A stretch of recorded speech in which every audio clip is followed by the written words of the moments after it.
وعلیکم ورحمۃ اللہ وبرکاتہ۔ اللہ سبحانہ وتعالیٰ نے کمال مہربانی کی، نبوت کا سلسلہ جاری کر کے ہمیں سکھایا کہ اللہ تعالیٰ سے ہمارا رشتہ کیسے استوار کیا جاتا ہے، کس اخلاص کے ساتھ کس طرح کون سی عبادت ادا کرنی ہے، اور یہ بھی ہمیں بتایا کہ ہر عبادت کا جو مقصد ہے وہ کیا ہے اور اس کو کس طرح حاصل کیا جا سکتا ہے۔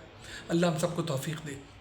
ایک شاندار عبادت اللہ تعالیٰ نے رکھی ہے، وہ ہے اللہ کی خاطر، اس کے دین کی خاطر اپنی جان تک کو قربان کر دینے کی نیت کرنا، یعنی کہ اس کو کہتے ہیں جان دینے کی نظر کی عبادت۔ یہ عبادت ظاہر ہر عبادت سنت ہوتی ہے، انبیاء کے ذریعے جاری کرواتا ہے اللہ تعالیٰ۔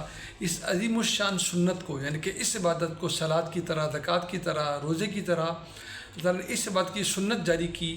اس کی 3 قسمیں بن جاتی ہیں۔ پہلی قسم اس کی وہ ہے جو سنت فرض کے درجے پہ چلی گئی، یعنی کہ لازمی زندگی میں ایک دفعہ اس کو ادا کرنا ہی کرنا ہے، ہر صاحب استطاعت کو، جو جسمانی قوت بھی رکھتا ہو اور مالی طاقت بھی رکھتا ہو۔ یہ قسم جو ہے اس کو حج کہتے ہیں، جو ذی الحجہ کے مہینے میں 8 ذی الحج سے لے کر 12 یا 13 تک ادا کی جاتی ہے۔ اس کے لیے لازمی ہے کہ ہم سرزمین حجاز پہ موجود ہوں، مسجد الحرام کی حدود میں ہوں اور عرفات کے میدان میں حاضری دی جائے۔ اس کی دوسری قسم ہے سنت کی، جو کہ نفلی عبادت کے طور پہ جاری کی گئی ہے، وہ ہے عمرہ، جو سال میں کسی بھی مہینے میں ذی الحج کے دنوں کے علاوہ ادا کیا جا سکتا ہے، اور اب سب مسلمانوں کو موقع مل جاتا ہے کہ وہ نسبتاً کم خرچ میں جا کر اللہ کے بارگاہ میں حاضر ہو کر یہ اعلان کریں کہ یا اللہ تعالیٰ میں حاضر ہو گیا ہوں آپ کی بارگاہ میں، اور میں آپ کے ساتھ ہوں اور میں شیطانی کیمپ میں ہرگز نہیں ہوں۔ دونوں صورتوں میں عبادت وہیں پر جا کے ادا کرنی ہوتی ہے۔ اسی سنت کی تیسری شکل ہے جو نفلی طور پہ جاری کی گئی، اور وہ اس میں اللہ نے کمال مہربانی دکھائی کہ دنیا میں موجود ہر شخص اس میں شریک ہو سکتا ہے۔ یہ بھی جان کی نظر کی عبادت ہے، اسے ہم عید الاضحیٰ کی قربانی کہتے ہیں۔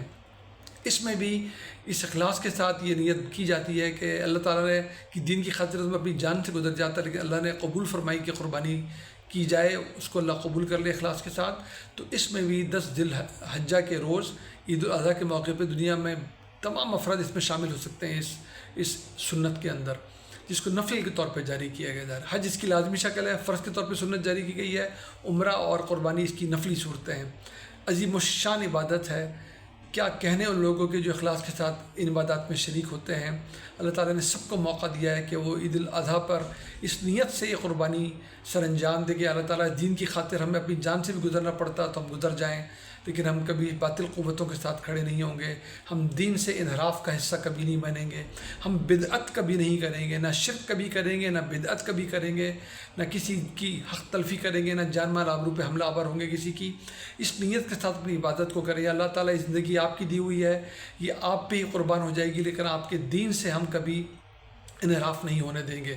اللہ ہمیں توفیق دے کہ ہم اس بھرپور اور عظیم الشان نعمت کا فائدہ اٹھائیں۔ کچھ لوگوں کو موقع مل گیا کہ اس زمین پہ موجود ہیں، وہ حج کریں گے، باقی سال موقع ملتا ہے لوگوں کو عمرہ ادا کرتے ہیں، لیکن پھر بھی اللہ تعالیٰ نے مہربانی فرمائی، سب کے لیے موقع رکھا کہ وہ قربانی میں شامل ہو کر اس کو اخلاص سے ادا کر کے اس رحمت کا حصہ بن جائیں جو اللہ تعالیٰ نے جاری و ساری کر رکھی ہے۔ اللہ ہمیں بھی توفیق دے۔ دعا میں یاد رکھیے۔ السلام علیکم ورحمۃ اللہ وبرکاتہ۔